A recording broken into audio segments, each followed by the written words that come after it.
You're listening to Podcast PXN, a video game podcast delivering player experience news. Let's go! If you're watching this live or pre-recorded on YouTube, hell, you don't even have to be watching. You can be listening. I want to know, have you been naughty or nice? This week, question. a lot of naughty in the video game industry. And welcome to Podcast PXN episode 222. That's a palindrome. Read that backwards. It is still 222. I am one of your hosts, the independent video essayist and current video producer at DualShockers from Portland, Oregon, Christian Macias, and I'm joined over Discord by Kentucky's #1 Spartan, currently up to 33 push-ups, and PXN founder Daniel Prindle, aka Dan is DTM. Fuck Bobby Kotick. Hell yeah. Absolutely. Thank you for that. I agree. And the president of the Tifa Lockhart fan club, he's having... No, I'm not going to do that joke. He's a Nintendo aficionado and artist extraordinaire at Roro. Consider yourself lucky. Okay. I was going to count my blessings and say hello. How's everybody going? The president of the Tifa Lockhart fan club, currently in the Senate hearing room. Oh no! Wow. God damn it! If you know, you know. You and know, one half. you know. I wish I was in mhm. there with Tifa. Oh my God. Enough. And one half of the Men Engage podcast, Battlefield's Bad Boy, the Tarkov Teletubby, the finals fiend himself, Gage Dempster. I like that. I am in fact the fiend. Yeah. For what? Well, right now for Elden Ring, kind of. God damn. Yeah. We'll talk about that later. The tarnished Still maidenless? titty man. More on that later, but until then, thank you to everyone watching us live and participating in the chat. Just as a reminder, we are live each and every Wednesday at 8 p.m. Eastern on youtube.com/podcastpxn. Simultaneously as well on twitch.tv/podcastpxn as well. Topic of the show this week is our Video Games 2023 wrap. We're going to be reflecting on this year in video games, the good, the bad, and the ugly. That's just the name of the movie. But first, the show always starts with the quick bites. Psych, there's none today. Why? We have a jam-packed show full of intoxicating news. It is quite the meaty show, and I figured we don't need anything else. It's the second to last week of the year. Let's just talk about the biggest news happening right now. Bless you, Daniel. He just sneezed. So, get out your eggnog, your hot cocoa, and your blankets. Let's sit down. Let's discuss some video games. Of course, the first news item of the week, this week, is a two-parter. Sony is having quite the week of bad news, and it's like I noted in our private chat. I forgot that one of these even happened. Let's start with the smaller one and then move to the bigger one. I have these in reverse order. Over the weekend, I believe, or late last week, might have been like Friday or something. I don't know. Naughty Dog, at the end of the workday, must have been like 4 or 5 p.m., put out a blog post on their website called "An Update on The Last of Us Online." Long story short, it's canceled. It's done. The Factions is no longer moving forward. However, I think it's worth reading this because the post itself is kind of wild. So stick with me. I'm going to read for a little bit. We realize many of you have been anticipating news around the project that we've been calling The Last of Us Online. There's no easy way to say this. We made the incredibly difficult decision to stop development on that game. We know this news will be tough for many, especially our dedicated TLU Factions community who have been following our multiplayer ambitions ardently. We're equally crushed as at the studio as we were looking forward to putting it in your hands. We wanted to share with you some background on how we came to this decision. This is where it gets crazy. The multiplayer team has been in pre-pro with this game since we were working on The Last of Us Part 2, crafting an experience we felt was unique and had tremendous potential. As the multiplayer team iterated on their concept for TLU Online during this time, their vision crystallized. The gameplay got more refined and satisfying, and we were enthusiastic about the direction in which we were headed. However, In ramping up to full production, the massive scope of our ambition became clear. To release and support The Last of Us Online, we'd have to put all our studio resources behind supporting post-launch content for years to come, severely impacting development on future single-player games. So we had two paths in front of us. I don't agree. Become a solely live service game studio, or continue to focus on single-player narrative games that have defined Naughty Dog's heritage. It goes on for another paragraph or so we'll just stop there. But that's the gist of it. They realized 3 years into development that hey, this game is going to require post-launch content and have a dedicated team to continue servicing what is essentially a live service game. Yes. Why was this not discussed or thought about 3 years sooner when you started this ambitious project? Anyway, I'll stop there. Thoughts, you guys? I can see Gage like. I'm gonna let bubbling. Ro, do you want to go first? Sure. Like I'm disappointed, but I feel like the first thing that I said when I saw this was like, if I'm upset, I can only imagine how Gage is feeling.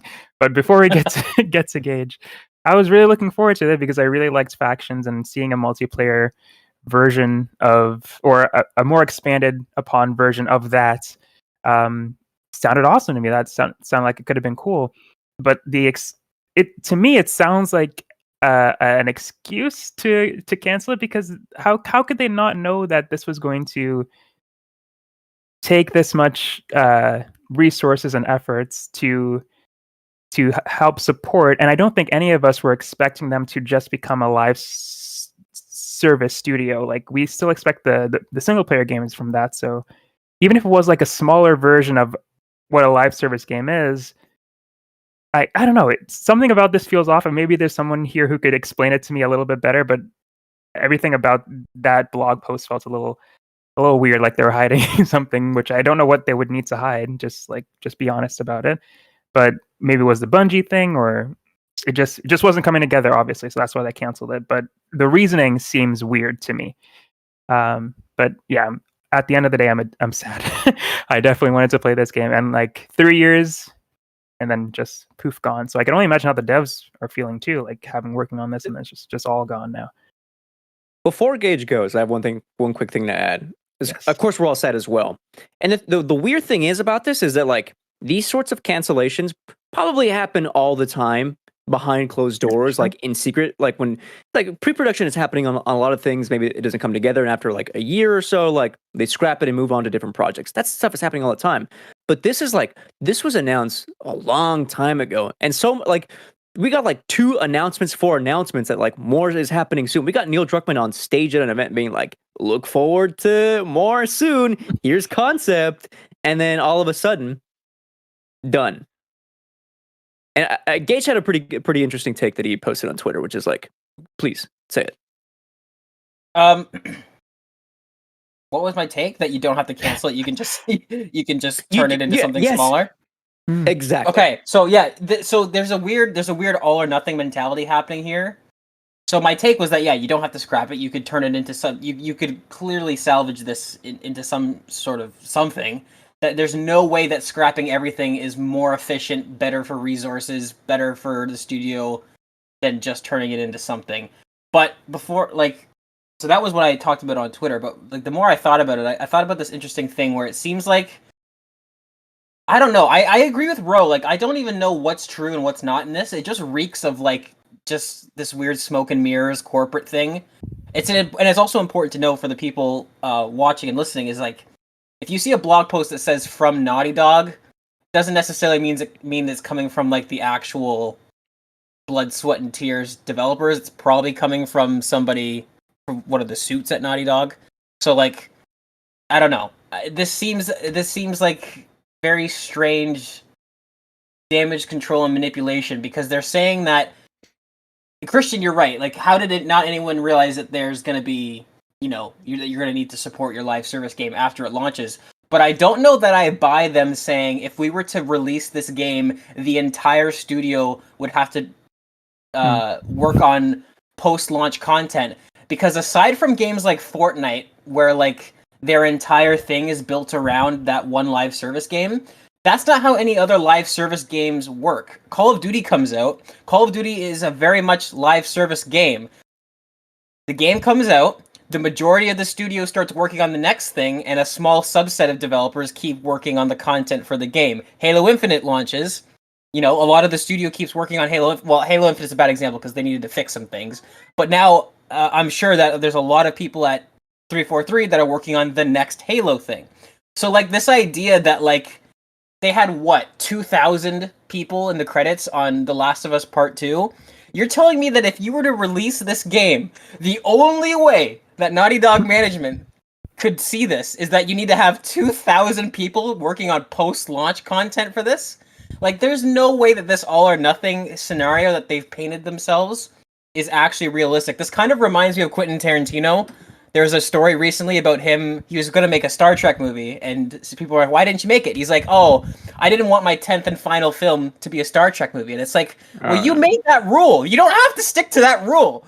So this idea where it's like, we really wanted to release this really cool game that's super awesome, but we just couldn't because we'd have to have the entire studio supporting it. I'm thinking about it. I'm like, I don't think you do, though, because Sucker Punch is a much smaller studio than you guys, and they were able to throw together a very well-received multiplayer mode for their single-player game that they made. And I'm having trouble following how Naughty Dog, which is like Sony's golden goose, isn't able to do something like that. I don't know. I could be missing something, but it just doesn't line up for me.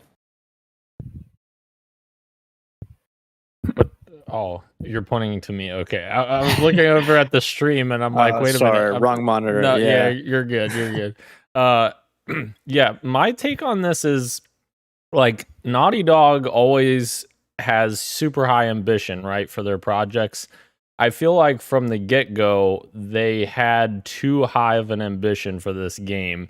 And like the fact that it's been 3 years plus since The Last of Us Part 2 came out, and we haven't seen a single piece of anything from this game makes me feel like they kept adding stuff and adding stuff and adding stuff. The fact that they're saying that here that they're still in pre-production 3 years later, like right. There should have been a point a long time ago that they should have narrowed the scope and focused in on what this game should be, because they knew full well that, if you make a live service game, you have to support the live service game. So if your scope is this massive to the point where Naughty Dog can't support it, if this statement is true, then why would you not have scaled it down to a scope that was much more manageable from the get-go, or years ago? That's the part that I struggle with. If this article is factual, like what they're saying, which I think maybe there's gray area in between, like somewhere in between that it falls in reality, but like maybe it's just their ambition just got too much for them to support it. Yeah. And I'm kind of at a weird impasse personally on like my take now moving forward with this like announcement of a cancellation. One side is like, yes, is it a good thing that like they decided, because if it still was in pre-pro this early, like, okay, then fine, cancel it. Let's not waste more studio resources on this. I'm sure development of 2 single-player games, ballooning budgets is already going to be like enough of a headache. Let's just call a spade and cancel it now. That's one thing, right? Simultaneously, I want to add to that too, like, I'm not always super enthusiastic about like what I thought was Sony's live service element. Like they're making a bunch of their single player studios do these multiplayer games. Like there's only so much live service we can take as players before like you start cannibalizing audiences that like they might be too much. This is probably a good thing, right? At the same time though, like how Dan and Gage has said, it's also been a really long time that you spent a long time doing this. And yes, it was still so far away, but now I can't help but like question leadership from Naughty Dog, where it's like, okay, I was willing to like forego some criticism for like the way they're handling the Last of Us franchise with like so many remakes and remasters. Like, is it a lot? Yes, but like whatever, they still have new stuff coming, and that stuff was coming, what I thought, soon. But now it's like, man, it feels like a little bit of mismanagement is happening over there. Obviously, like, we're reading tea leaves here. Like, we don't have specific details, but when stuff like this happens, you can't help but like start to think about like, okay, what is actually happening at the studio behind the scenes? What is it actually looking like over there with, like, you know, again, you spend so much time and here we are. It seems to be kind of perceived a little bit as a disaster. Not capital D disaster, maybe like lowercase d disaster. Right. Now, Okay. I had a thought earlier, but I think I already disproved it in my mind. But when Gage was talking about what we're all talking about, how it seems kind of silly that they're saying that the line of we would have to be a live service studio if we actually did this big thing kind of seems like BS to most of us. And I was thinking like about Destiny, but Destiny is a way bigger studio, right? It has 1,000 people, and Naughty Dog has around 500, right? But my point was that Destiny has been doing this entire time while also working on the next game and other expansions and stuff like that. Right. But so it's possible, but maybe they just need a bigger team to make that possible, I guess. But I don't know. I still think there's other people doing what they said they couldn't do and far less quote unquote talent to back them up. But Yeah. Yeah, I'd love to see at some point in the future. Like, I mean, they're adding this really cool. Well, I'm gonna presume that it's going to be cool, but they're adding this very cool roguelike mode to Last of Us Part 2, and it's like, man, like you guys really couldn't scrape together like even like a co-op horde mode or something to throw in as like a free update or something like that. Like, I feel like it's very strange for it to just be completely scrapped. Like you said, after. Yeah. They're saying 3 years of pre-pro, but I mean, if they were working on this, was supposed to originally ship with The Last of Us Part 2, so I'm Sure. probably more like 5 years, right, or something like that. So it's very strange that in my mind that after all that time, the best course of action is just to throw everything in the trash. It doesn't make sense to me. And like Ro said perfectly, like there are much smaller studios, quote unquote, less capable studios that have been able to pull off something like this. That actually is a really good point that I've completely forgot about. That this was originally part of The Last of Us Part 2, right? And it was, sectioned off because it became its own thing. Like, that's fuck. Yeah. Development is hard. Very true. Nowhere is this better underscored than with the recent hacking of Insomniac games. This week, a ransomware group, or I guess this came to light this week, that a ransomware group hacked Insomniac, obtaining a massive 1.67 terabytes of data from the company, of course, asking for ransom from Sony, which of course Sony was like, no. And lo and behold, they have leaked a ton of information. We probably will discuss some of this stuff because it is like it is newsworthy. I think that there's been a lot of discussion happening today and yesterday about like the ethics of video game journalism, which is a proper good discussion, one that we had, I think, privately. Like, I think other places have said it better already, which is like framing, I think, is the most important thing. What is the news story? Originally, the news story is what I just said, that this was stolen information. Then, of course, information disseminates rapidly because that's just how the internet works, that eventually that stolen information becomes part of that news cycle, and it becomes important to disseminate that information to viewers. And of course, outlets like IGN, Kotaku, and stuff have started to disseminate that now. I think Skillup had like a segment on it before he even went into any of the news and was like, hey, I'm not going to go into everything specific because you can look that up. Like, if you want to know timelines for like Insomniac's games, you can do that. But at the very least, like, we will be talking about this in the future because it had now become news. And I think that's important to kind of keep it in the back of our minds. One thing I want to start out with, though, is proper journalism for me has now started to happen later today, which is like, because of the information coming out of Insomniac, we now have insights onto development, specifically with Insomniac, but how like what that means for bigger picture development for AAA studios. And weirdly enough, I'm sorry, Daniel, Kotaku has like actually a really good article talking about the budgets for games. specifically for these Insomniac games. Yeah. And so they compare like how the budgets for Spider-Man PS4 to then Miles Morales to then Rift Apart and to then Spider-Man 2, and how insane these budgets have ballooned. For comparison, Spider-Man 4 was just under $100 million to make, right? Spider-Man PS4? Correct, yes. Miles Morales was $90 million. Spider-Man 2, over $300 million, $30 million over their $270 million budget. Movies, the Spider-Man movies, those were about $200 million to make. God of War Ragnarok, about $200 million to make. The Last of Us Part 2, $220 million to make. So of course, as development costs rise. Oh my God, I can't even speak today. Dan, I'm doing it today. As development costs rise, we can't help but question the sustainability for the industry. If games like Miles Morales, which, yes, the turnaround for them was insanely rapid and we're reusing assets, but the game still cost nearly $100 million to make, where does like the buck end? When Spider-Man 2, Sony's fastest selling game ever, sells $6 million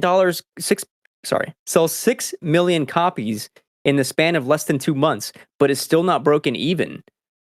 That sets a dangerous precedent for what AAA gaming is in the industry. That is the kind of insight that is like really interesting to see coming out of like leaks like this. That is insane to me. How much was Spider-Man PS4 again? How under much 100 million. So under 100 million. Okay. Yeah. Now here's something 90-ish. Yeah.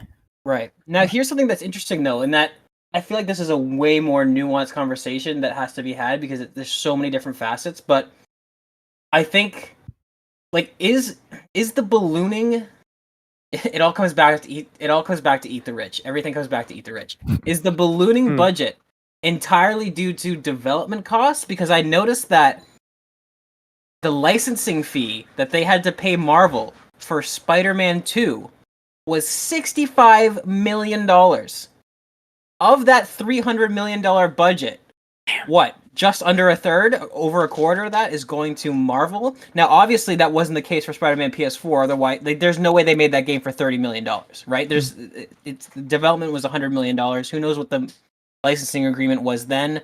Maybe it was their first shot at it, so there was some weird kind of like play it by ear type thing going on. I don't know, but it seems like I don't know. That's a huge chunk of the budget. So if the next game, because of the success of Spider-Man 2, if the next game has an even higher licensing fee from Marvel, you can kind of see how like these outside factors are artificially inflating the cost of development, right? Even though that money, that's not being spent on resources on the game or all that. That's just a check being written to Marvel, but is still lumped under the development cost of the game. So like that's an interesting thing too with a lot of these licensed IPs is like as games get bigger and bigger, are the owners of these IPs just coming in and knocking on the door saying, hey, you got to write us a bigger check up front? In which case now you're, again, hyperinflating everything. Everything's getting more expensive, but not really because the thing itself is more expensive, just because of corporate nonsense that always seems to fucking happen. One of the things the Kotaku article lists as a factor in this is that cinematics is one of like the factors for how expensive these games become. And I think when we think of like Sony first party games, those AAA titles, we think about like the cinematic aspect of them. The Last of Us is no different. God of War is no different. Of course, now Spider-Man is no different. Like the 314 minutes of cinematics alone in Spider-Man 2 costs over $40 million. Like that, like when we think of Sony Game of the Year contenders, like usually it is those cinematic titles. And so I think that's probably a key factor with like, is this kind of game development sustainable? I think also like the AAA developers need to readjust how they're doing things, because like you're seeing now with, especially with studios that are working on Game Pass games, like first party studios like Obsidian for Xbox, Obsidian and Ninja Theory, and all of them having these separate smaller teams making these smaller projects, and you're dedicating a big team to work on the big projects. But like at that token, you could take people off of the bigger project and split them off to make a smaller project while the bigger project is getting going in pre-production, because like a lot of stuff in games, I feel like, is pre-production, like figuring out what the game's going to be, write your story, get everything put together. You got to get art assets, all of this kind of stuff that has to all come together. And I feel like, I always envision in my head that there's like some game developers just twiddling their thumbs because they're like, I don't have anything to do yet because it's not to my stage in the development process yet. So like, I don't know, maybe better management like that, split off some teams. I don't know. It would lead to longer development times, but it would theoretically make it cheaper if you have less people on it early on. I don't know. Weirdly enough, Dan, it's the opposite. That is supposedly the cheaper, according to Insomniac. They identified Miles Morales as like the key for success for like sustainable business practices moving forward. Making smaller, like they called it mid-sized games, helps keep development costs low, helps speed up development timelines because you're making more of them at a faster rate, and they sell just as good as any like big tentpole games. That it leads to like theoretically a more sustainable business practice long term. Interesting. And like your question of like, is it sustainable? Obviously, we're in a pretty bad economic time right now, so there's a lot of factors that go into the layoffs that are happening. But even outside of this, the first party Sony stuff like Final Fantasy, like Square Enix most recently, where Final Fantasy 16, to my knowledge, sold pretty well, but it still wasn't hitting expectations. And I think a lot of other studios are doing that random expectations things where even though it sells good, it didn't sell as good as it could apparently. And then that leads to, not meeting expectations and sustainability for the company, like, or we have to let some people go because you didn't meet these things. So yeah, I hope we get smaller titles. That would be awesome. Just more of that. Bro, you're right, man. I get why Square Enix is. Yeah, what did mean expectations? No wonder, man. These games are fucking expensive to make. So even if they sell well, like they still don't make money. God damn. Crazy. How long? Go ahead, please. Sorry. How long before? Oh wait, never mind. I was gonna say how long before Square says the next Tomb Raider reboot isn't successful, but I forgot they sold them to Embracer. So yeah, never mind. We know what Embracer's doing with all their shit under their umbrella. Yeah, very sad. No. Which selling Tomb Raider to Embracer is their own kind of way of saying that it didn't meet expectations. Yeah, that's fair. Yeah. One thing I forgot to note earlier is in that ransomware hack, a lot of private personal information was stolen and like purposely leaked, which is why? That's like fuck you for doing that. Like that. Right. It's I don't get it. I that is such an evil thing to do, in my opinion. I didn't want to glaze over that. I wanted just to bring that up for a second as well. That's extremely shitty. Like I was reading that there's like passport information, included in that. Which is like, what the fuck? I wonder. I'm not trying to give these hackers the benefit of the doubt, obviously, because they're pieces of shit. But I do always try to see like what's the logic, what's the reason. Unless these are like actual nefarious cartoon villains that are just trying to be evil pieces of shit, my line of thinking currently is that maybe they hacked that stuff in hopes to get the payout. Where it's like, hey, right? Because it's one thing to release your portfolio, but it's like, hey, if you don't want your personal information of your employees, pay up. And then maybe they were trying to make sure that they got that payout. But here's the problem with that: Sony doesn't give a fuck. Clearly not. But see, that's the thing. It's like when do the employees turn around and be like, "Hey, Sony, what the fuck? Why do you not give a fuck?" Right? Like, what the fuck? Yeah. Yeah. Absolutely. Last thing we'll say about this is that, of course, included in this hack was development timelines internally for a bunch of games planned over at Insomniac beyond the future Wolverine game. And then, speaking of Wolverine game, there's like a bootable version of that game with full story details. Like I think the entirety of the story is available in that hack. And then if you reverse engineer somehow with like using either a PS5 dev kit or like some kind of jailbroken PS5, theoretically, you could play the current build of Wolverine. And a lot of people are. There's like gameplay slices, there's videos of it out in the wild now.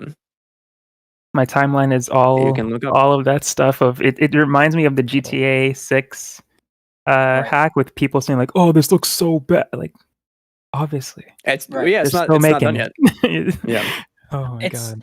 It's kind of crazy because the GTA 6 leak was the biggest leak in video games, and like I think some people might still think of it as that just because Rockstar is this huge company, but in terms of like the content, like I think this is now the biggest leak because Christian's right, the entirety of the game allegedly, I haven't looked up the entirety of it because I don't care to, but like you can watch cutscenes, you can look like everything, the entire game from start to finish.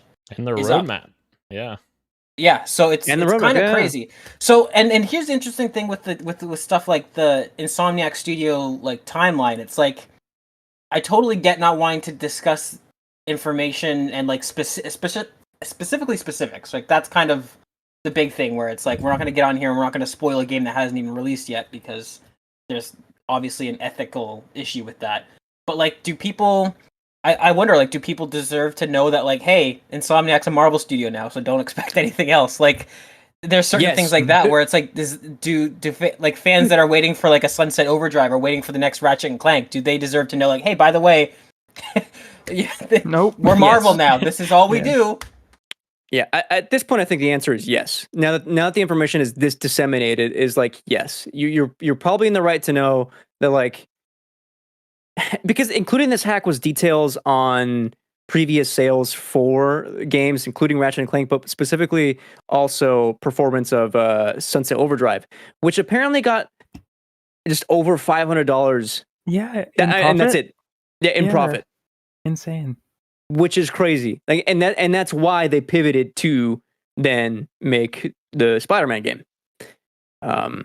Obviously, that one was a lot more successful. But yeah, the answer is yes, Gage. I think so. And this is I actually wrote a note on my phone to remind myself. I forgot about the note, but you just reminded me now. So, there's another thing with these kind of leaks that happen where, you're totally right when you first started us off with this, where it's about the framing, it's about what you're talking about and the context of it, and I think that's totally fair, and I think that's you hit the nail on the head with that. And the reason why I have such a gut reaction to kind of be like the person to be like, we need to talk about this, it's news, is because there's sometimes you get things from leaks that we just don't get anywhere else. And that's the big financial stuff here with sales data. Because both Xbox stopped a long time ago because they were kind of getting their ass whooped a little bit. But PlayStation recently has also done this where these guys don't reveal sales data anymore. They don't reveal the breakdown of physical versus digital. So when a leak like this happens, even though it's awful and there's like it hurts the creative side of it, there's a lot of the times the business side of things gets exposed. And I have very little sympathy for the business side of the video games industry because they've been fucking us around a lot. So that's the stuff that I dig into and I really like. And the fact that on PlayStation the majority of sales are still physical is also kind of a really cool tidbit to take from this, that like there's still hope, I guess, for physical media and that maybe it's not going anywhere else. And then also just the amount of sales per games. It's kind of all over the place, where I did not know that Days Gone sold 7.5 million copies. That's kind of wild, and it's crazy that Sony stepped in and told them you're not doing a sequel. Like this is the type of stuff that gets exposed where I'm like, who the fuck has? Why do you guys have the right to say anything when the game we talk about not meeting expectations. When a game does meet expectations, is profitable, and then the suits will still come in and tell them, no, you're not doing what you want to do. Sorry, you're going to do this other thing. Oh my god. Why does Insomniac even have that information? Like, why does Insomniac have the information of how much Days Gone sold? Is what I'm guessing this is if they hacked like their network, like the Office network, I'm guessing they just started pulling files from everybody's shit. Like this might have been somebody who was in the higher ups at Insomniac that had a slideshow from something that was just Sony related, right? Like, because you're right, like there's a lot of stuff that just pertains to Sony, has nothing to do with Insomniac in this. But if it was some sort of network hack where they just started grabbing stuff from people's personal computers and stuff, that could be what happened. How could I forget that part of this was also some like legal information where supposedly for a long time now, according to Sony, you were not allowed to resell our physical games, which is such a stupid. Why is that in there? Right. And no, what the fuck? Yeah. Which apparently that language goes back to the PS4 generation, like the start of it. And Shuhei like clarified during that something. Video. Yeah. Oh, go ahead, please. Yeah, I think Shuhei clarified something on Twitter or something at the time. I remember this was this week. Somebody retweeted his tweet from back then that basically said that this is just legal speak and it has nothing to do with, I don't know, game sharing physical copies of stuff. Okay. Because apparently Microsoft has it in their shit too for Xbox as well. I don't think it's legally enforceable in a lot of countries. Like they can put that there. It's like for PC components when people say like, oh, if this sticker is removed, then it voids the warranty. It's like, yeah, but it's not actually because you can't actually enforce it type thing. Got it. Okay. Then I apologize for being reactionary. Well, no, because the reaction's right, because the rule is stupid. Right. Yes. Whether if they had it their way, they would enforce it. That's the thing. So you're absolutely right to react. Oh, you're so way. right, dude. You're so right. Anyway. Fuck Bobby Kotick was what Daniel said a long time ago, earlier in the show. And we'll say it again now. Finally, huzzah. Ironically enough, just in time to reveal the black book from Epstein, Bobby Kotick finally stepping down at Activision Blizzard. He's leaving Microsoft on December 29th, which is, I think, late next week, next Friday. And a moment too soon. For real. Microsoft has now announced more Xbox leadership changes as a result of this, where Matt Booty is now going to oversee the existing leadership of Activision Blizzard. It's a full memo at The Verge that Daniel shared. I have not gotten a chance to read the full details. Daniel, Gage, if you have more insightful information, please. I'll give this one to Dan. Go ahead. Thank you. Yeah, basically they just shifted a bunch of people from Activision around. There's a few more people from Activision that are leaving in January as well. As part of the transition. It seems like it's just because of like overlap essentially in leadership between Activision and like Xbox leadership. So it sounds like they're just consolidating. But essentially, Bobby's out and Mike Ybarra, who's head of Blizzard, as well as I can't remember his name, who took over for I don't remember his name. Rob Kotick is taking over for Activision as president. He's still staying as president, I mean. And yes, as you said, Matt Booty will be overseeing the whole thing and then reporting to Phil Spencer still. So Matt Booty is now overseeing Bethesda, Xbox Game Studios, and Activision Blizzard, which Jesus. I don't know that's if that's crazy. Yeah, I don't know if that's a good thing, but we'll see. It's I the guess. thing that we have. Yes, it's the thing we have. Better than Bobby. Now, Yes. you said there's a gentleman named Rob Kotick. Yes. We're sure this isn't Bobby It's not- Kotick in disguise. No. You just changed We're the sure word. this The is word a separate. Okay, Yeah. because this sounds like what you do in a like Just two put on a kids mustache, in a like- trench coat. Exactly. Yeah, that's a different name. Rob Okay, Costa- I just wanted to make sure. I am a little disappointed that,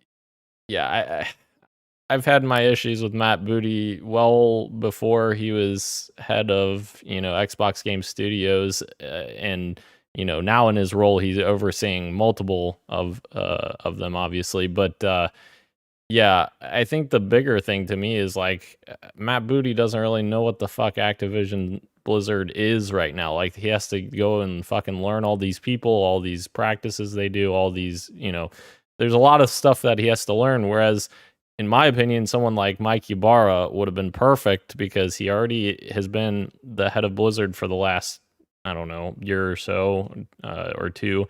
And he was previously on the Xbox leadership team before he moved to Blizzard. And like, I feel like he has done a pretty good job. I'm not saying Blizzard has done great things either, because I know Overwatch had its own problems, which I don't know. Yeah, I don't know if that's back to leadership or if that's back to, just chance that just happened to happen to Overwatch, and Diablo, I guess, had its own issues. I don't know, but I just feel like there were better options than Matt Booty, because I'm not a big Matt Booty fan, but Right. We'll see. Like Dan and I were talking about this privately. He hasn't done anything horrendous, but Right.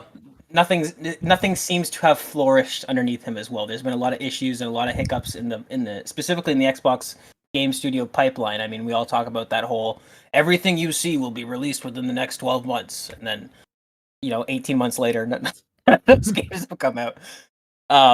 Yeah, I don't know. It's a lot for one guy to look after. It kind of gives me vibes like when you go to a restaurant and it's like, oh, they do Mexican and Chinese and Italian and it's like, do they do all of this well though? Because I don't know that you can. These like you said, Daniel, ZeniMax, Xbox Game Studios, and Activision Blizzard. Managing one of those would be a huge ordeal. And this guy is supposed to right the ship of all three. I don't know. I cautiously cautious, I think we're gonna say. We're also cautiously cautious about the next generation of consoles. Apparently, they're coming sooner than we think. According to reports, a new Xbox console is coming in 2026. Would not be a mid-gen console refresh, not like a Pro version, but a proper next-gen console. And I'm going to throw this, in addition to this as well, PlayStation is reportedly, of course, we've been seeing rumors of this from like Tom Henderson for a while. A PS5 Pro is actually in the works on the Sony side, with a target release of September 2024 and a price point of $600. Big fuck off to that. PS5 Pro's main new feature is said to be Sony's own version of NVIDIA's DLSS technology, resulting in enhanced resolutions and frame rates and better ray tracing. To which I respond, hey man, didn't we also promise 4K 60 on these current hardware iterations? Right. Whatever happened to that? It's obviously not possible, but still. All right. How are we feeling about that? Daniel the Prophet, who said... The Prophet. I don't know about that. The whole their competitor to NVIDIA's DLSS technology is what doesn't make sense to me here in terms of the PS5 Pro, because it's like, if you're creating the technology to do this on the PS5 Pro, I don't understand why you can't use the same technology on PS5 also at a smaller scale. Like, NVIDIA supports a numerous amount of graphics cards for DLSS technology. Now, yes, you have to have a somewhat newer card, but there's a ton of different cards varying from the lower end cards to the higher end cards. So I am, more confused if they make this a PS5 Pro exclusive feature, because you're basically locking people out of this feature that's seemingly possible on the normal PS5 and putting it on a $600 PS5 Pro, which I don't love that. Right. Yeah. But the Xbox stuff is, I think we briefly talked about this, and I don't want to go too far down the rabbit hole with it, but like, the Xbox stuff makes sense to me, just because they're already behind in the generation. I don't think that they necessarily care about the generations, quote unquote, anymore. I think they just care about, creating great hardware and releasing it. And if they want to play on that hardware, sure. Or if you want to play on your PC, sure. Or if you want to play in the cloud, sure. They just want those subscriptions for Game Pass is their main goal. And sure. And I think it would make sense to try to get ahead of in the console space specifically for them to get out ahead of Sony and come out in 2026 or 2027 even, and release possibly a year, maybe two before the PS6 were to come out. Because like that's something that gets lost on people as well, that the Xbox 360 came out a year before the PS3, and that console was their most successful console. Now, other reasons as well for that, but like that console had a whole year head start. At the end of the day, they ended up being very close. At the end, Sony caught up quite a bit, but like that start really, I think, propelled them for that generation. Especially if you get third-party developers on board, like your Call of Duties, who can utilize that hardware. Like, this is going to be the best version of this game, and it's only available on Xbox. That would do really huge for Microsoft. So yeah, you're right on the money there. The thing for me why I pushed back so hard on Twitter was like, it is hard for me to. All right, 2024 is like 2 weeks away. It was hard for me to conceive that, like, what do you mean new consoles are coming out in 2 years? We just got these things. But then you realize, like, no, time is so fleeting, and 2020 is now so far away. So crazy. like, yeah, It's already 4 years away, almost. Yeah. Yeah. I saw a tweet exactly about this on Twitter, where it's like, I saw a YouTube video posted 4 years ago, thinking it's from 2016, but it's actually from 2020. It's like, wow. I'm Time's fucked up. Yeah, kind of scary. Gage was going to say something though. I was, and then my cat hijacked my desk. Yeah. What was I gonna say? So my issue with the PS5 Pro. So it's gonna be $900 Canadian. Is that? It's gonna be $900. That's one of that's we laugh, but really. So that's the big issue. Here's my problem: is that the leaks are talking about this big push for their equivalent of DLSS, deep learning super sampling. The problem is with NVIDIA is that when NVIDIA releases a new generation of graphics cards, you have the they're pushing their deep learning super sampling and their AI processing and all that stuff to kind of make the images better after the fact at the expense of less hardware utilization. But if you never turn those features on, each generation of NVIDIA's cards do offer a significant increase in performance. My issue, and I've got a feeling in my balls, is that if they just add one new chip to this PS5 Pro and all it is deep learning super DLSS, like whatever they decide to call it, their equivalent of DLSS, is the console itself, are you getting more hardware? Are you getting more horsepower in that PS5 Pro without that DLSS turned on? Or are they just kind of using software to swindle a upgrade where really the core hardware, the bones of the machine, is the same as the PS5, which is kind of similar to what Dan was talking about.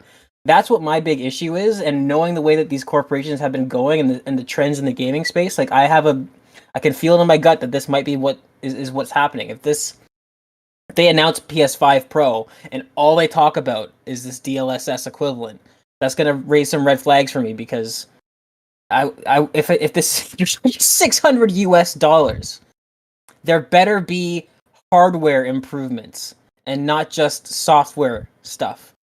And then to speak to what Daniel was talking about with the Xbox, I wonder if they are starting to. I mean, I always hope that they start to reflect when things aren't going their way. But I wonder if they are looking back at the 360 generation for inspiration as to getting out ahead of the PS6, because Xbox. The one thing Xbox does well, and it does better than anyone, is hardware. Right? Like, Quick Resume is still black magic. I still don't know how that works. You can have 6 games like loaded, ready to go, and I press on any one of them, and I'm back in the game instantly, even though my Xbox was just off 20 minutes ago. Like it's kind of wild. So if Xbox wants to play to their strengths, I think getting out ahead of Sony with the next Xbox, whatever they call it, is it's a smart move, and I hope that's what they're working on, and I hope somebody other than Phil gets to name it, because these names are not working for us. Come on.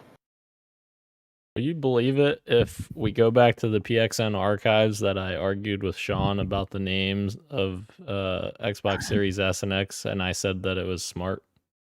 I would believe it. I would believe it. I at the How do you feel about it time now?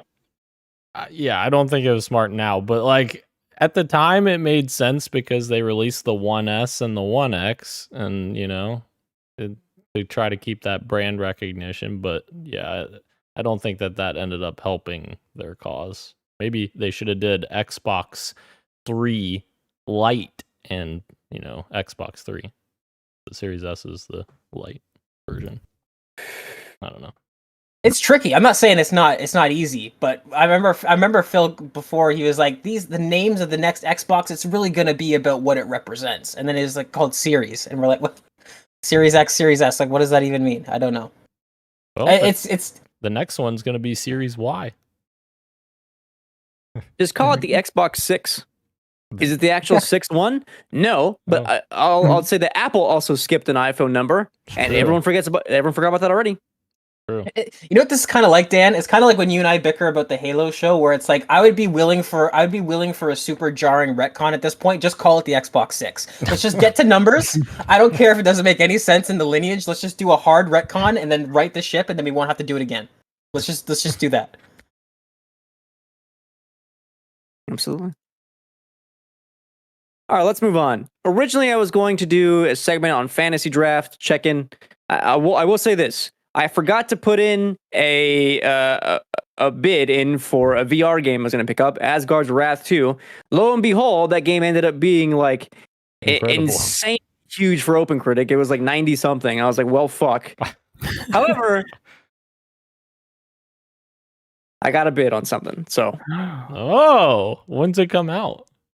So we'll check back next week to see if it processed and everything. So I'll be gone, but until now, we're gonna delay Dan's crown for one more week, and instead we'll go into what you got for me, starting with Daniel.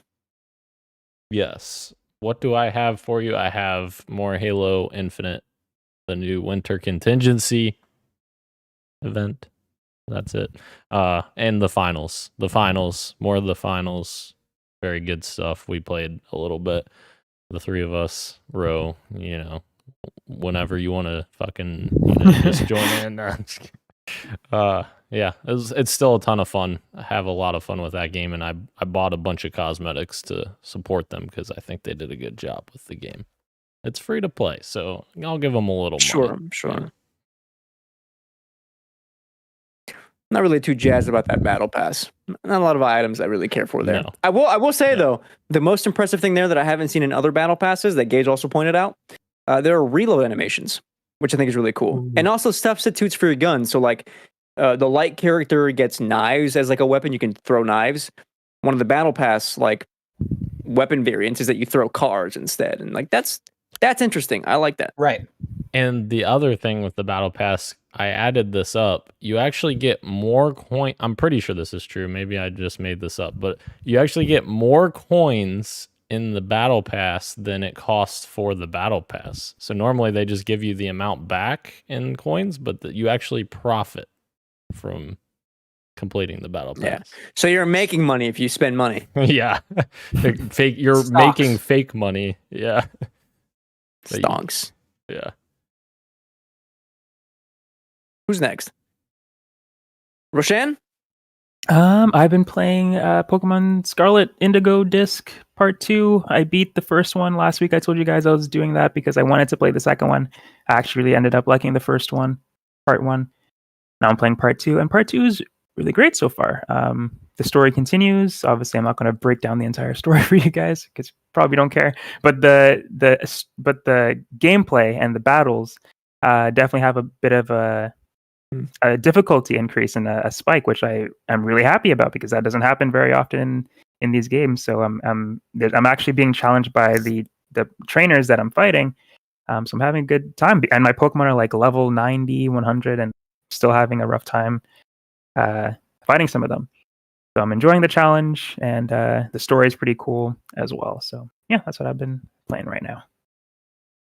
Very cool. Very cool.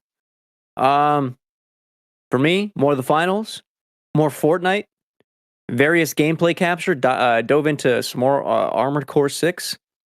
Still just as good. And I still got it. Is it giving me hands? Is it sweaty? Absolutely.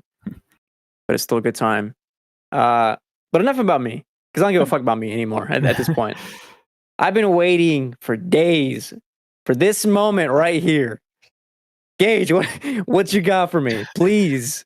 The finals. I've been playing the finals. Fuck you. Fuck you. I have been playing the finals, and it's still great. Shout out to the finals. Yes. I have decided against my own better judgment to pull the trigger on one of the most games of all time, and that is Elden Ring. Arise, ye tarnished. Oh my Still God. no bitches. I'm out here trying to get the Elden Ring. And what a trip. What a I don't even know where to start. It's like I try to think about this game, and it's like I'm opening up the in-game map, and there's just shit all over the place. I'm like, where do I start? The core gameplay. There's something about these games. It kind of reminds me of Dan's like, I'm Dan's gone. done with Do your push-ups, Dan. 34. It's funny that Dan took his headset off, because I was gonna say something that there's this game that he and I tried. Dan, you're back. This Sorry, actually I kind of was- pertains to you a little bit. I was just messing around. Elden Ring reminds me of the game Remnant 2. I know Remnant 2 is inspired by the Souls like, but I'm starting to get the hook of these, where it's like if the developer just focuses on the one core aspect, you have a blast playing it while you're not even really doing anything. So Dan and I talked about when we played Remnant 2 that we played it for like 2.5, maybe 3 hours, and we didn't even really accomplish anything. We were just having fun going through it. I haven't even started the critical path yet. I'm just going around doing things, fighting enemies. I've got maybe like 6 or 7 hours played now, and I can't stop. It's so good. It's so good. The combat is... I'm still struggling with it. I'm getting my ass beat. If I got my ass beat in Spider-Man 2, I'm getting my ass beat in Elden Ring, let's be honest. Yeah, sure. And I my ADD goblin brain struggles with the whole patience, learn attack moves and all that stuff. It goes against my internal wiring, but I'm trying my hardest. And yeah, this is an incredible game. It's absolutely gorgeous. The I don't know what they're smoking at FromSoft, but the creature design in this game, some of even like the minions, I'm like, these are nightmare fuel, fucking terrifying. Dude, the entire, like, the Scarlet Rot, all those fucking creatures, absolutely just don't like any of that. Get away from me, please. And yeah, I haven't even scratched the surface of learning how to do builds and how to allocate stats. Christian was helping me out in our private chat, trying to guide my hand through this misty, murky waters that is FromSoft game design. But man, I am in it. I am so in it right now. The thing about this game is, like, it's a lot. Of course, it's a lot. It's also Yes. like their biggest game ever. But like, when you get down to it, it's really just that gameplay loop that, like, that is what they focused on, and like, it's so strong that you really don't really need to know about builds and all that shit. You just need to like have fun, and the gameplay loop is like will rewards you for that. Right. And for what you said about combat is like, dude, I'm gonna keep it real. Like, every From Software game has a different combat flow. So you're pretty much having to relearn a different game every time, even though they're similar. Right. And Elden Rings, I think, was maybe both the most accessible, but also the hardest to learn. Because, like, it's a game that rewards aggressiveness with your combat, while simultaneously asking you to have the most patience to learn movesets. Right. Specifically timing. For whatever reason, I still never got like so many bosses' timings down, because just when I think they're gonna hit, it holds for like a second or two longer. We're like, damn, I dodged too early and now my iframes are too late and I get hit. And yet, like, I don't care, because like playing that game is so satisfying, or was so satisfying. It came out over a year ago. Right. And to one note that you said is like, I mean, I mentioned this. I have my Google Doc open. And it's 25 pages of notes, because I wrote down everything. I wrote down characters that I met. I wrote down like quests, like what they say and where I should go next. I wrote down like locations. And I'm so happy to hear that like you're not even fucking around with the main path yet, because like, if I'm being real, the first like 10 hours of that game are not main path at all. Like it is such like a hard gate to when you get to the first boss, and they're like, and he fucking whoops your ass, and you realize I'm not ready to face him yet. I'm supposed to fuck around in the open world and just explore, and eventually come back when I feel like I'm ready, and then tackle him. So I'm hoping that you went south to the Weeping Peninsula and explored there. What does that look like? Is that the? No, I think I've only explored Lemgrave, whatever that's called, and then the Nightmare Fuel place that you were like, oh yeah, good times. Good times. Yeah, good times. Sure. Yeah, fun though, right? Oh my god, it's really good, and there's there's an interesting mechanic. This mechanic almost entirely decides how long my play sessions are. So there's this really interesting mechanic, and it is good. I do like it, but your XP in the game is not only is your XP, which is called runes, that's how you level up. It's also the currency of the game, but it works in a banking system where you carry it with you, and if you want to level up, you have to find these respawn points. They're called sites of grace, and then you go there, and however much you have on you, you can then use to allocate for like leveling up your skills and stats or whatever. But if you die, you lose it all. This game has this feature where if you die, you lose all your XP runes, and then when you come back, you need to go back and claim them, or else if you die again without doing that, you lose it. And that's been the sole deciding factor of how long I play Elden Ring, is that if I'm ever trying to do something and I'm like, oh, I died, let me get back there. And I get back there and I get fucked again before I get my XP. I'm like, fuck this game, I'm fucking done. And then, lo and behold, 2 hours later, I'm thinking about it again. I'm like, shit, I guess I can get back into it a little. I guess I can give it another try. But yeah, there's also this weird, like... there's only a few games that do this, but there's like this kind of immersion that I get with games where it's like this really, I sound like Harry Styles on the fucking it's a movie, yeah. But there is this kind of gamey immersion where like you feel almost equal to a lot of the NPCs in the fact that NPCs can also stun lock you, and you can get into these precarious situations where you really do have to learn their attack patterns and to be patient and wait for openings, because if you're not careful, if you are aggressive, like I was when I first booted this game up, I was like, oh, I'll play it like I play Skyrim. I'll just go mash right trigger a bunch. But yeah, you can very easily get stun locked. You can come across a group of low level enemies, and if you're not careful, one hits you, and while your character is still recovering, another one hits you. And in any other game where this would be like just cannon fodder, in Elden Ring, if you're not careful, if you're not thinking about your approach, you can very easily become overwhelmed. And like a lot of games will use lines like that as like a pitch for their game, but then you play it and it's just fine. It's like any other game. But there is this weird video gamey immersion where it feels like yeah, I'm the player character, yeah, I'm in control, but I also feel weirdly equal to all these other digital beings in the sense of combat. And like, it's very cool when sometimes you can set up these mobs to fight each other, and they use the same moves, they have the same stagger effects, they can get the same status effects when they're fighting each other. It just feels like this really cool, like, sandbox that's just, the rules are consistent, so the game is learn the rules, and then you will succeed. And that's the type of stuff that I really like. We got him. This is your first From Software game? This is my first FromSoft game. Yeah. What a game. I do think that there is some carryover if you're a FromSoft guy, because there are some things that I think don't seem overwhelming to you. But as somebody like myself who, I mean, I've been playing video games my whole life, like I have a pretty good grip on how video games work. I am kind of looking at the stuff like, okay, wait, what's this? What's this new crafting item I picked up? And this is a silver shard, and this is a glowing stone, and this is used for this. And I'm like, all right, I don't know what the fuck's going on, but I'll just fucking gobble it all up. I think most people, are a bit too casual. Like even me, where I'm like, all right, at some point, like this is all just noise. Like, right, exactly. Like half of the stuff I'll become familiar with. The other half is like I will probably not use this for my build, so I can pretty safely ignore it. I think. Right. You know. Right. Yeah. I hope that like 80 hours from now, 80 gameplay hours, I should say, not, right, real time hours. You come back to this and be like, man, what an experience I had with this game. Because I look back to that game with like such fondness. Like that was like a definitive moment like in my life. The game stands out. It's so good.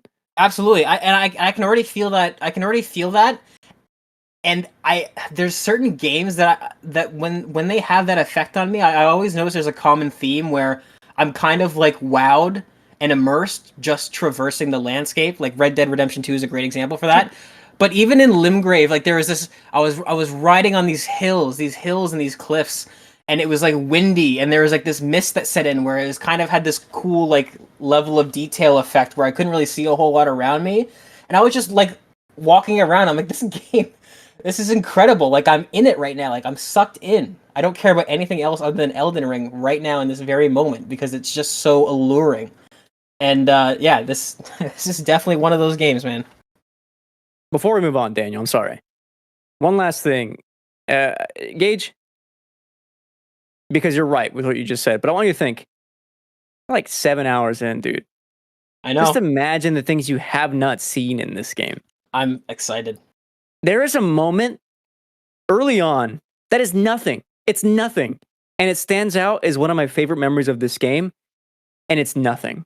And this is why I want you to go to the Weeping Peninsula. It's one of the opening areas.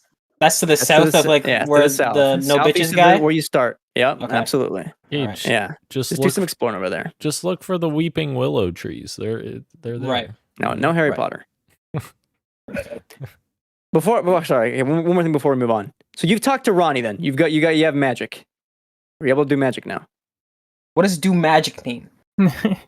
Yeah, I know you're trying not to. You're trying not to spoil the game for me, but I also have no idea. I have no frame of context for it. I have the horse. Is that what you're talking about? No, you need to talk to Ronnie the Witch because you're interested in magic, which I'm assuming. Okay, I will text you this privately, but just know there's an NPC you have to talk to early in the game to be able to do magic to get your little magic meter.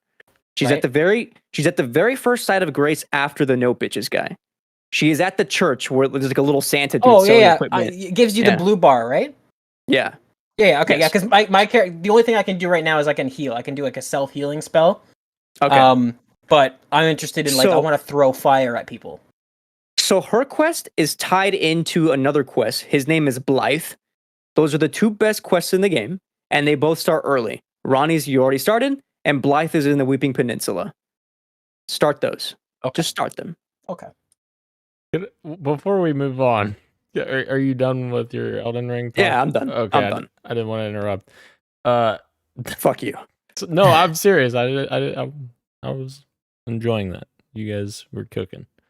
So I sent out a phishing test at work today. Now this is gonna be relevant. Don't worry, this story is gonna get somewhere. Okay. I sent out a phishing test because we send one out each month, and the person that I had sending out the message was Veronica Dare, who is an ODST from Halo 3 ODST. I had her as the person that was sending the phishing email. And I just moments ago, while you guys were talking, a sheriff's deputy responded to or sent an email to our IT group that says, "Whoever is in charge of putting together the scam test emails, keep up the good work. Dr. Halsey would be proud." That's pretty cool. And Gage, of course, understands the reference. And Dr. Halsey is a character in Halo as well. So I'm like, what the fuck? Incredible. That's pretty cool. Incredible. That's pretty cool. Yeah. I like that. Folks, about that time for topic of the show. Of course, this week, our topic is our 2023 wrap, and that means a lot of things. Firstly, that means a look back at this year in gaming. What games did we play? Obviously, we don't want to talk about like our favorite games. That's going to be for next year at the beginning of the year. We still want to look back at some good times that we had this year in gaming. Of course, that also means our actual wraps that we get from our companies, from the consoles that we play, like Xboxes, Steams, Nintendos, PlayStation. But more importantly, that also means our year in predictions. Daniel, at the beginning of the year, said, let's do a predictions episode for video games 2023. And we all said, what does that mean? And we said, just anything. Anything for 2023, what we think is going to happen in 2023. And then later in the year, we also went through the back half of the year and went through to get our Metacritic predictions. I have pulled up both of those tables while you guys pull up raps and whatnot, or whatever you need, or you want to think about games that you want to talk about later, let's go through some video game predictions, and then we'll tally up everything to see who is the totality winner of 2023. How about it? Here we go then. Here we go. We're going to start with our video game 2023 predictions. I wrote them down as Daniel, then Ro, then me, then Gage. And we'll just do one by one. Round robin, whatever, you get me. Daniel says that the first gameplay for Fable is shown this year and it's announced for 2024. We did get Fable teaser, but not gameplay, and it's not announced for 2024. 0 points. Bummer. Ro. Oh, God. Metroid Prime Trilogy is announced for 2023 at the next major direct. Also, Metroid Prime 4 trailer, no date. Well, we did get Metroid Prime Remastered. we did get that. I'm willing to maybe do 1/3 point there for you, if the rest of the group agrees. No, I'm just kidding. Yeah, God sure. damn it. 1/3. I think 1/3. if Ro gets 1/3, I think Dan gets 1/3 for his Fable tease. Then, right? Wow. Uh-oh. Dan, does that Hey, change your answer? Daniel, What? part of that was in engine.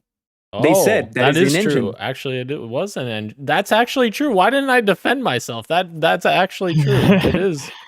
No, they said actually gameplay, right? They said gameplay. I don't believe it alright, though. I no, don't shut believe up. it. I don't believe it. I don't think so. Uh-oh. I don't think there's any snippet there where you could put a Tell you HUD what. overlay and it makes sense. I think in engine, but Fable Tell did you get what. teased. That's a third of his prediction. I'm going to look up Fable gameplay trailer it and didn't- see if any major outlets call it that. Why don't we believe them? Why don't Well, we give I was them the gonna say, benefit? what do we spend the first half of this episode talking about? Rockstar got the benefit of the doubt. Why not them? 0.3 it stands, Daniel. 0.3 it stands. All right. You're welcome, Daniel. You owe me. Thank you. I completely forgot. I was just gonna let him give me 0. Yeah. I said that Silk Song gets a trailer at the next major showcase and releases in April. Bro, we're still waiting on that fucking game. 0 points. Gage, starting off strong with State of Decay 3 gameplay shown. Release date of 2024. 0 points. God All damn right. it! It's this year for sure, Gage. Oh, Daniel, your second pick, your second prediction. The Last of Us faction releases an early beta this summer, Well, fuck. shortly after the 10-year anniversary of The Last of Us. Where's it at, boy? Canceled. Oh, God. You can't This even say, episode- oh, next year. yeah. Yeah, that's what I meant. Yeah. Oh my gosh. Ro, you ready for yours? I forgot all of mine, so I'm like being blown away by my Right, I crazy forgot predictions. we did Yeah. What did I say? What Congratu- crazy shit did I say? Congratulations on your first whole point. Oh, You said that Game Boy will be coming to Nintendo Switch Online. Yes, that did indeed happen. never 1.3. mind. I got one. We're We so got one. back, boys. Me, Ninja Theory shares a new look at Project Mara, is given its real name and a date of 2024. We don't even have a Hellblade 2 date yet. 0 points. Gage, Starfield releases before April 30th, 2023. Oh. I remember this now. That was a fun Oh one. my god! And we Why thought do I you were say the things that I crazy. say? Yeah. I remember feeling confident about that one too. Daniel, what an awesomely insane prediction this one is. Perfect Dark gets no gameplay footage all year, with people wondering if it's been canceled. It It hasn't. Let's go. Wow. So I'm very confident to give you that one the full point. Insane. This is probably a good time. Nah, we'll get there when we get there. Ro, a new Naruto Ninja Storm is announced. I don't think one was. Yeah, I won't give me the point because there was one announced, but it was like okay. it wasn't like the next one. It was like a was like a trip down memory lane sort of game, and it wasn't very good. So yeah, it's okay. I won't take the point on that one. Okay. Me. Naughty Dog shows up in the same showcase twice. A reveal trailer for Factions 2 and a teaser for their next game. It's new IP. You get neither of those. I'm just depressed. Hey, wait, not so fast, Gage. The Last of Us Factions within a month of the 10th anniversary of The Last of Us. A PS5 and PC version are day and date. Oh, Wild, this man. Oof. Daniel, Gears 6 gets a teaser with a fall 2024 date. Not likely. Bro, this is an interesting one. Uh-oh. Fulbright returns. Open Roads releases this year, 2023. Damn. So close. So close. But no. But no. I'm glad they're back, though. Let's go. So do we give you any kind of points, though? No, it's not even Fulbright who's making it anymore, I guess. Oh, you're right. Yes, duh. Okay. My fourth, Blue Point unveiled their original game. It's Bloodborne 2. We also learned about their next remake this year. It's Metal Gear Solid 2. We really thought we were doing something with these. Right. Gage's fourth, Perfect Dark is revealed and it looks mid.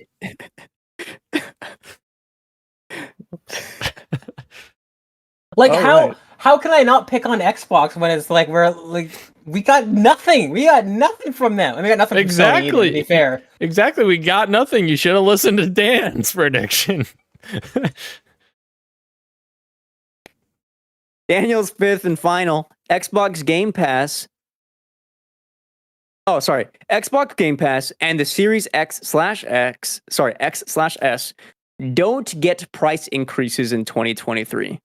The consoles did not, but Game Pass did? Well, the consoles actually did in other territories, remember? It was like middle of the year after Sony increased them in other territories, then Microsoft increased them. Yeah. So, yeah, it did happen. That's 0 points then. Yeah. I was going to give you the half, but thank you for 0 points. Thank you for being honest. Yeah. Roshan. What did I do? Uh-oh. Are you ready for your next full point? Oh, what? Oh. The next mainline Mario game is announced. Is 2D. Wow. Let's go. I didn't add something extra and was wrong. That was it. Thank God. Right, you knew when to call it for the prediction, right? God.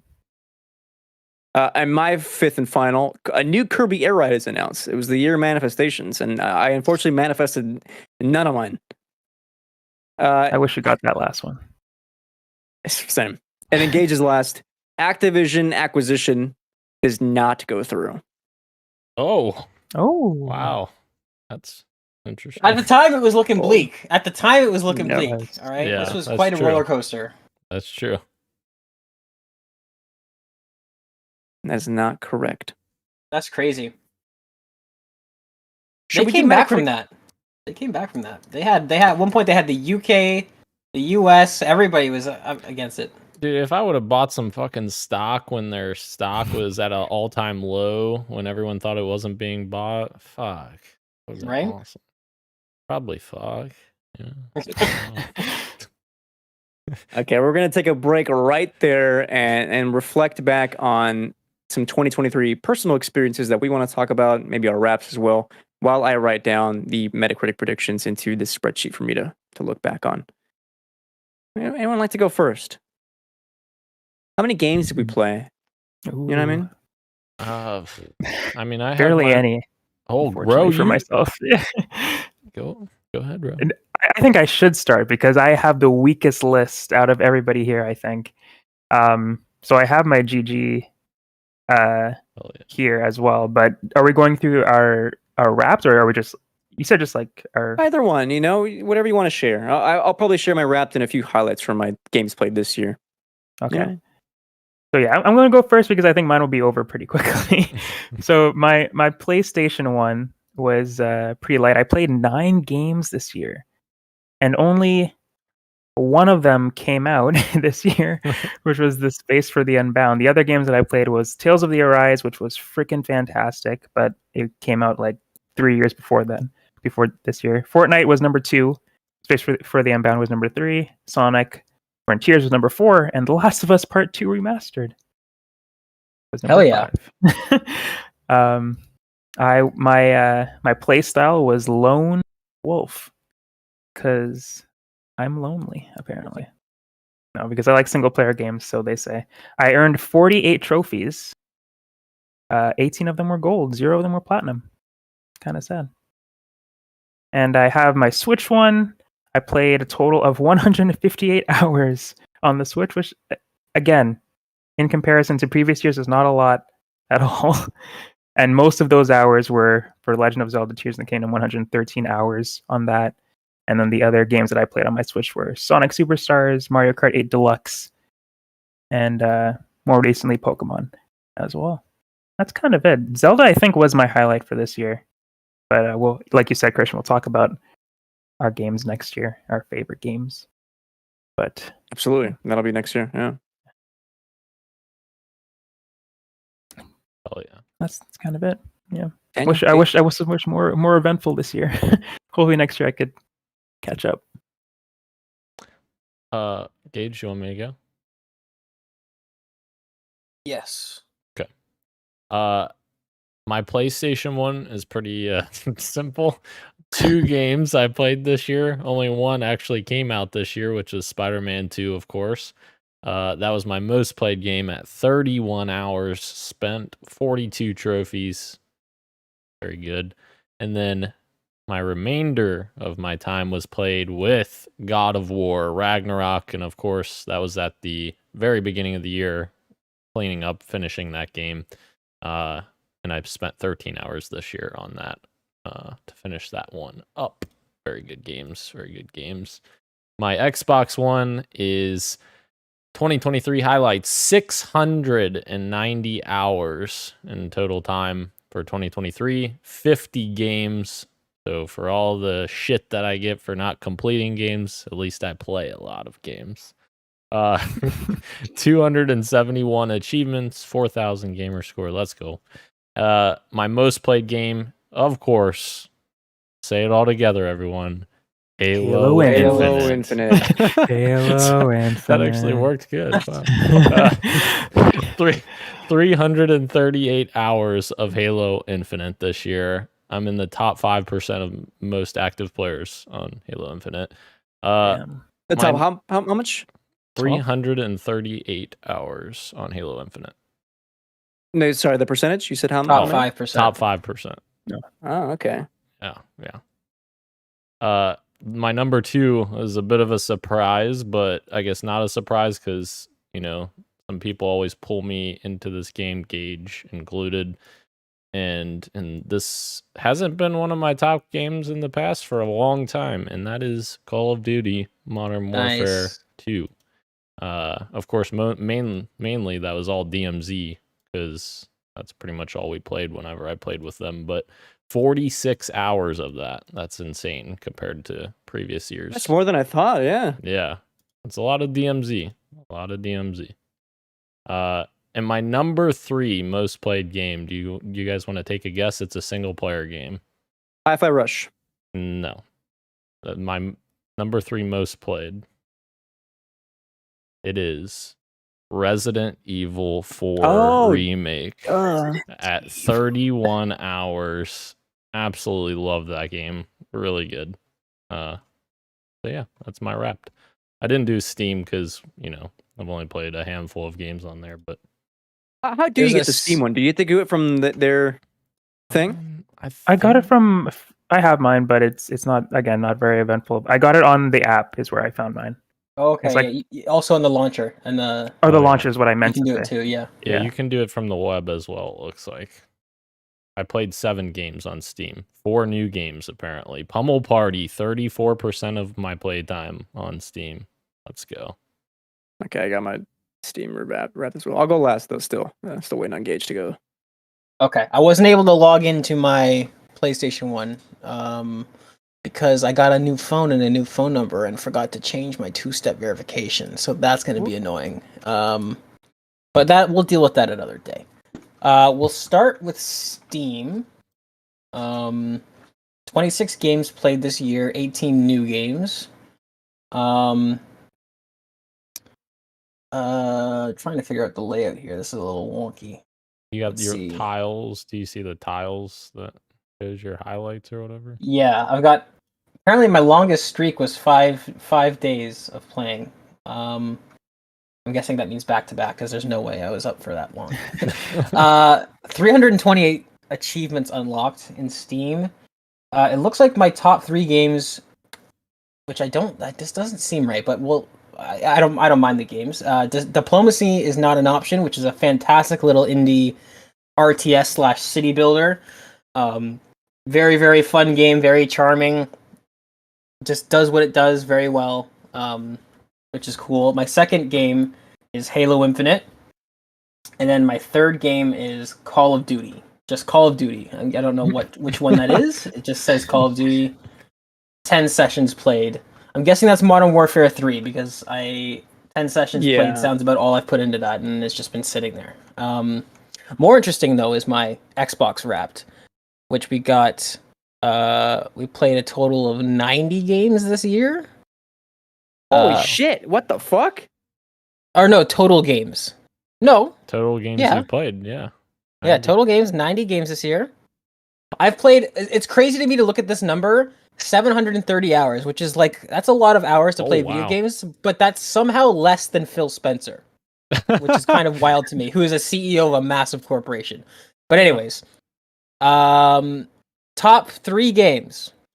My number, Dan, I want to hear any more shit from you ever again. All right, because guess what? My number 1 most played game is also Halo Infinite at just under 200 hours, and I am also in the top 5% of players for that game. Yeah. My second game, I must have left this on overnight or something because I did play a lot of it, but this number seems off. My second most played game for the year is apparently Starfield with 100 hours. Holy shit. I don't think that's right. I think I must have fallen asleep playing it a couple times or something because that's there's no way I played half the amount of time I played of Halo Infinite in Starfield. It just doesn't line up for me. But apparently that's what it is.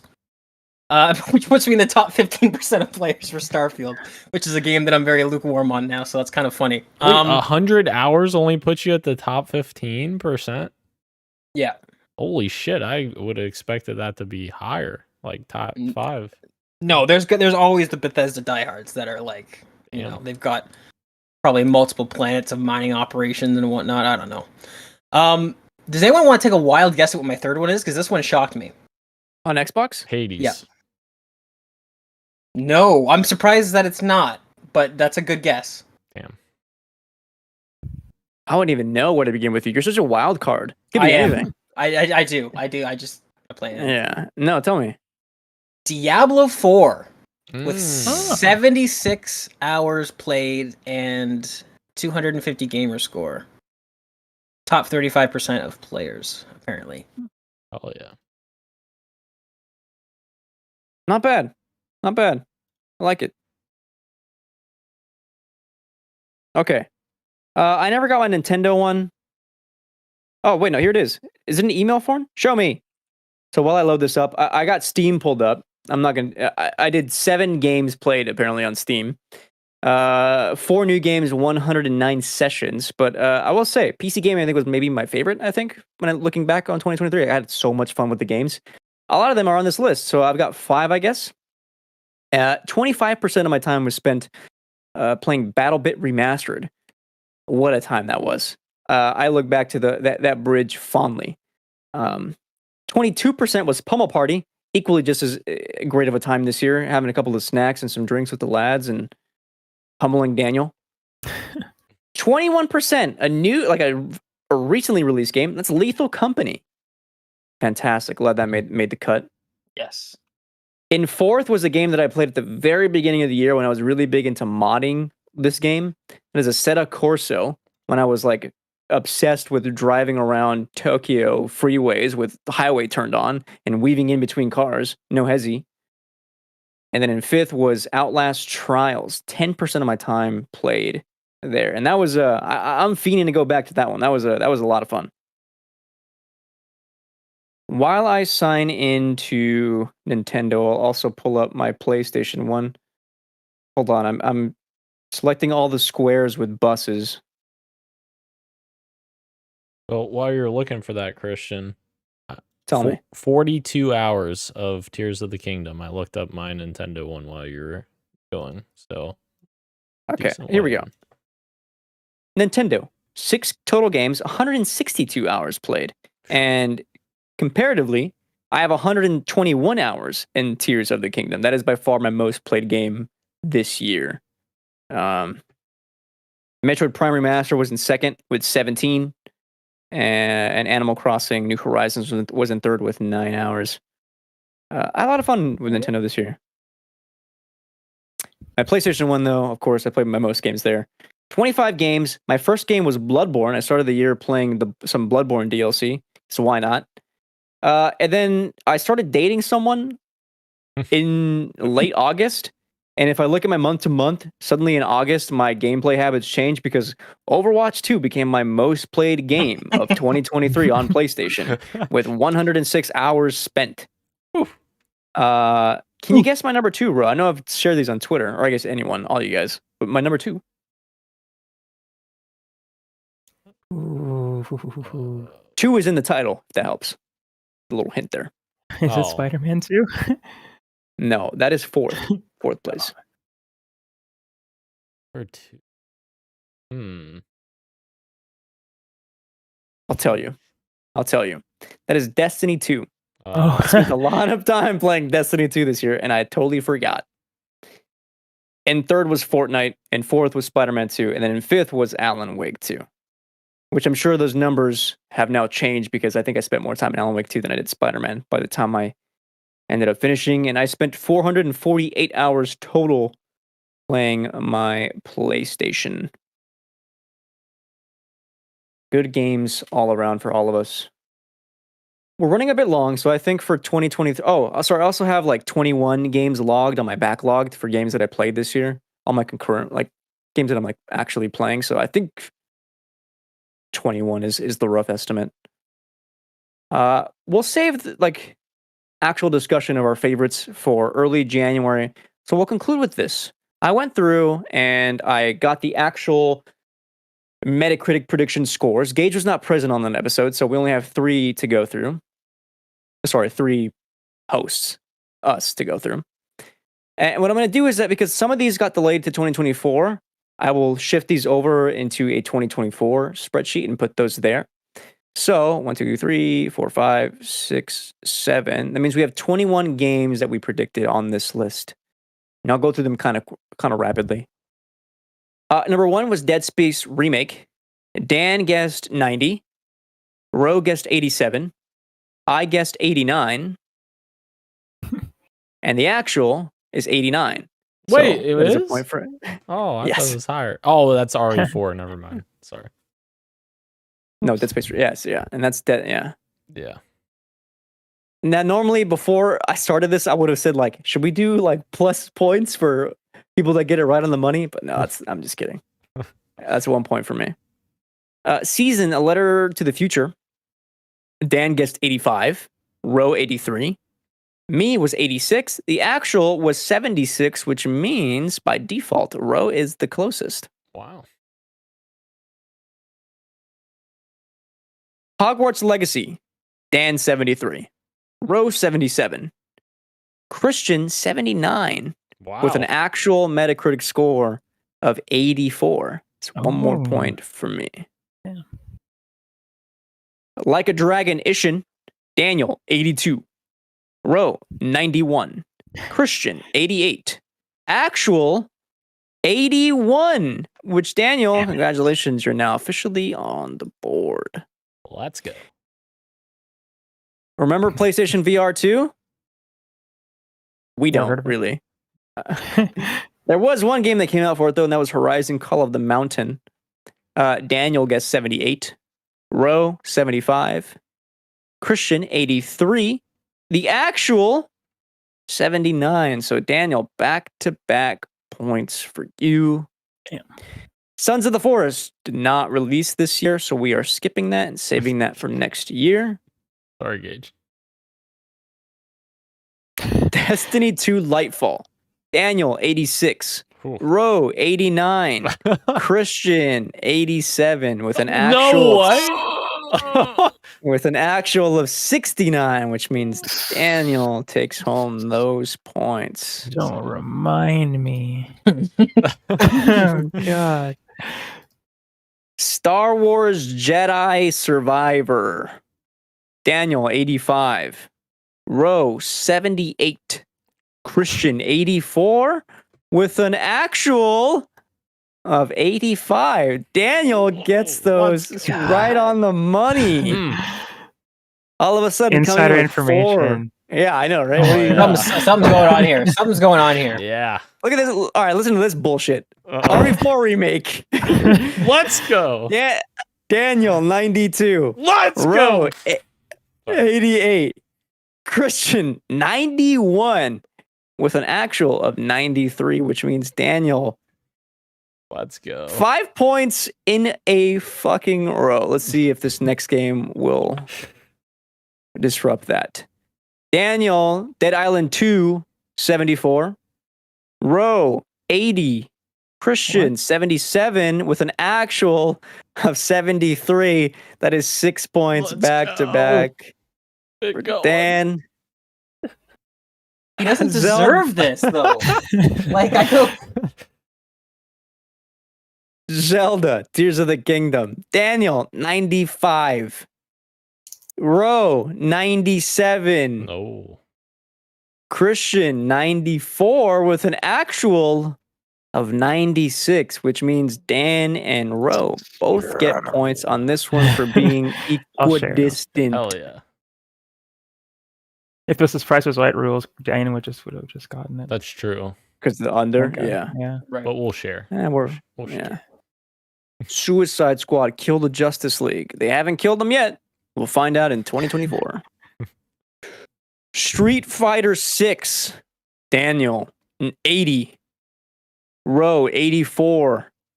Christian, 82 with an actual of 92. Ro, thank God. You take the points. Diablo, 4. Daniel's 90. Ro, 80. Sorry, 88. Christian, 91. And the actual is 86, which means Oh, Ro, wow. once again taking those. Final Fantasy 16. Daniel, 83. Ro, 88. Christian, 89 with an actual of 87. Ro, taking those points. Yes. Man, fuck you guys. Alan Wake 2. Dan, 85. Ro, 86. Christian,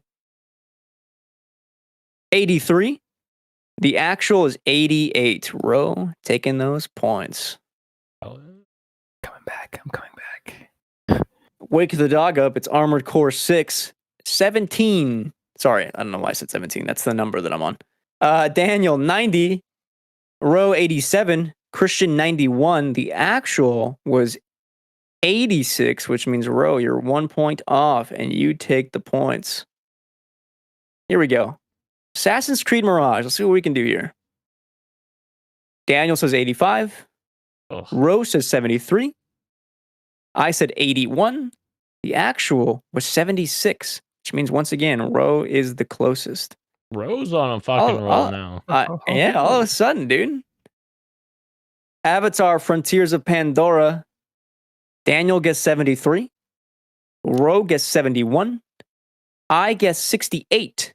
The actual is 72, which once again, Ooh. Daniel and Ro split the Nice. points on that one for being equidistant.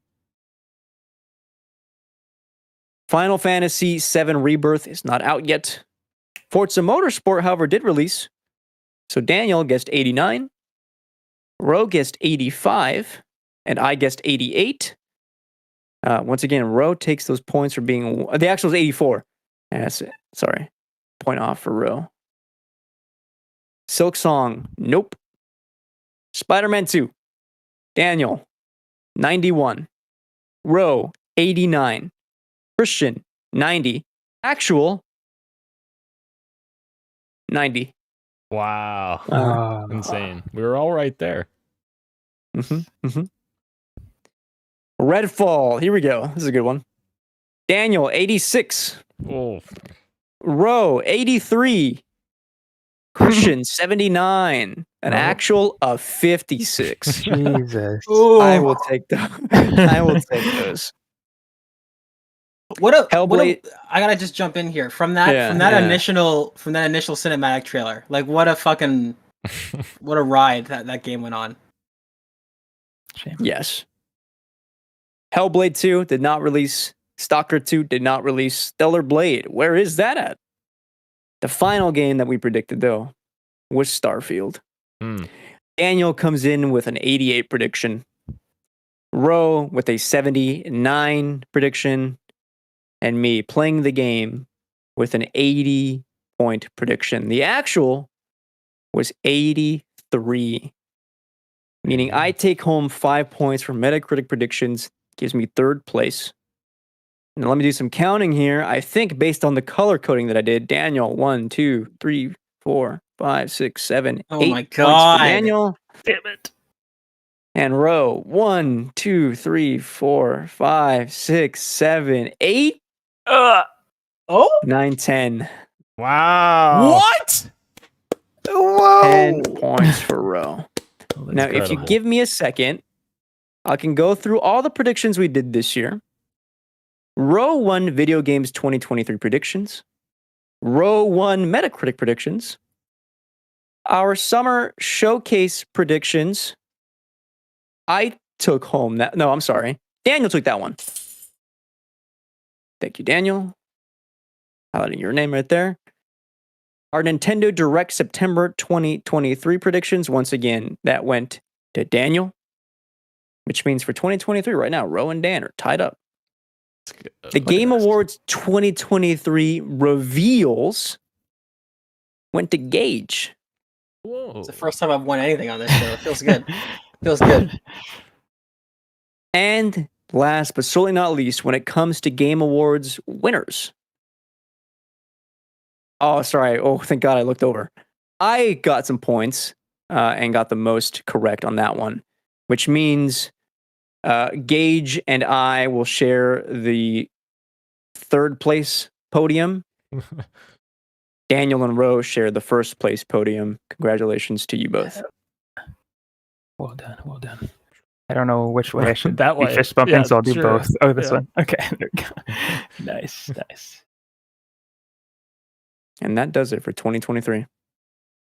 And that does it for this episode. Thank you again to everyone joining us live on YouTube and Twitch, as well as podcast services everywhere, including Apple Podcasts, Google Podcasts, Spotify, and everywhere else you get your pods. Thank you, Roshan. Thank you, me. Thank you, Gage. That's Daniel. This has been Podcast PXN, and we are out. Much love and keep on gaming. See ya. Happy holidays. Keep on gaming.